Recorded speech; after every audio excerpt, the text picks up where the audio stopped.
سلام، روزتون بخیر. امروز میخوایم برنامه و ربات پرطرفدار کتس اند داگز رو آموزش بدیم. قبل از اون حتما چنل تلگرام ما و چنل یوتیوب ما رو سابسکرایب کنید و هر دو رو داشته باشید تا بتونید از کنبه و اطلاعاتی راجع به ایردراپ ها و درآمد دلاری اطلاعات کسب کنید و به روز باشید، بتونید هرچه روی این برنامه‌های معتبر فعالیت کنید و انشالله نتایج خوبی رو هم دریافت کنید. خب، برنامه که ما امروز میخوایم بگیم برنامه فوق‌العاده پرطرفداری هست و اتفاقا خیلی هم کار کردن باهاش آسونه که ما یه جزئیات رو داریم که میخوایم جزئیات رو به شما شرح بدیم. گزینه ورود به گربه سگ رو میزنم یا همون برنامه کت داگز استارت میکنم، منتظر میشم تا برنامه باز بشه. خب، استارت برنامه با این شروع میشه که شما چه مدته که متصل شدید به تلگرام و تلگرام رو دارید. مثلا الان اکانت من 264 روزه که تلگرام و عضو هست. کانتینیو میزنم.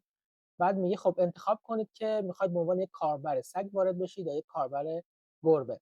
اینطور بهتون بگم که این برنامه در واقع بحث جنگ بین گربه و سگ هست و کاربرها شروع کارشون رو با یکی از این شخصیت ها شروع میکنن و بر اساس اون هم بهشون توکن و فود، اصطلاحا فود که حالا ارز مربوط به این برنامه هست، تعلق میگیره.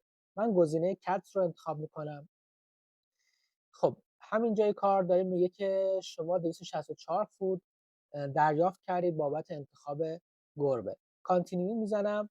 وارد برنامه که میشید شما یه گزینه کانکت او ایکس والت دارید که شما برای اتصال کیف پولتون باید حتما والت اوکی ایکس رو متصل کنید و امکان متصل کردن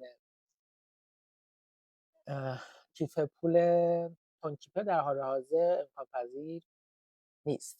خب، این قسمت شما یه سری تسک وظایف دارید که میتونید انجام بدید، مثل جوین شدن توی کانال تلگرامی، جوین شدن توی کانال توییترشون، جوین شدن در اینستاگرامشون و دیدن یک ویدیو. اینها رو میتونید انجام بدید و فودهاش رو دریافت کنید. قسمت پایین هم یه سری کانال هستن که همکاری میکنن با کتس اند داگز که اینها رو هم اگه دریافت کنید 150 فود بهتون تعلق میده. یک گزینه این بالا وجود داره که شما هر 8 ساعت میتونید در راند مبارزه گربه سگ شرکت کنید و این به این شکل عمل میکنه که تو اون 8 ساعت به هر درصدی که گربه و سگ وارد برنامه میشن، یعنی همون ابتدا انتخابی که دارن که گربه باشن یا سگ باشن، اینجا به شما فود میده. حالا اینجا مثلا نوشته که لاست راند 66 فود، یعنی اینکه آخرین راند 66 فود برای گربه ها به دست اومده. این چجوری به دست میاد؟ ما میریم که تب ران، این آخر دوتا شمشیر با هم خورده وارد بشید، نشون میده که تا الان 56% تو این 8 ساعت اخیر 56% گربه وارد برنامه شدن و 44% سگ. اگر شما سگ باشید 44% بهتون، در واقع 44 فود بهتون تعلق میگیره. اگه گربه باشید 56 فود بهتون تعلق میگیره. من گزینه کلیم رو که بزنم تعداد فود من اضافه میشه. حالا اگه نگاه کنید تایمر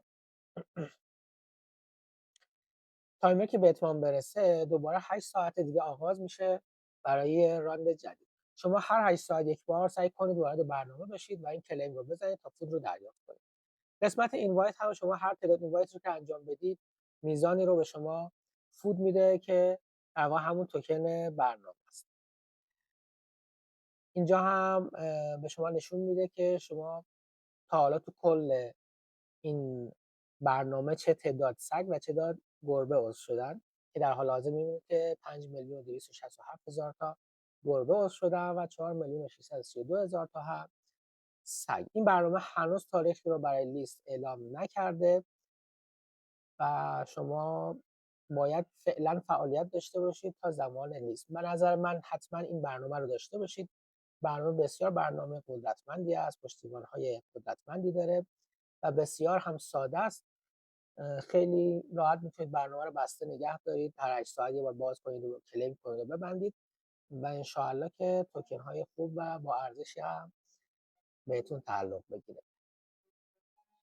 حتما کانال تلگرام ما به آدرس ایردراپ تون توکن و همینطور چنل یوتیوب ما رو به آدرس ایردراپ تون توکن سابسکرایب کنید.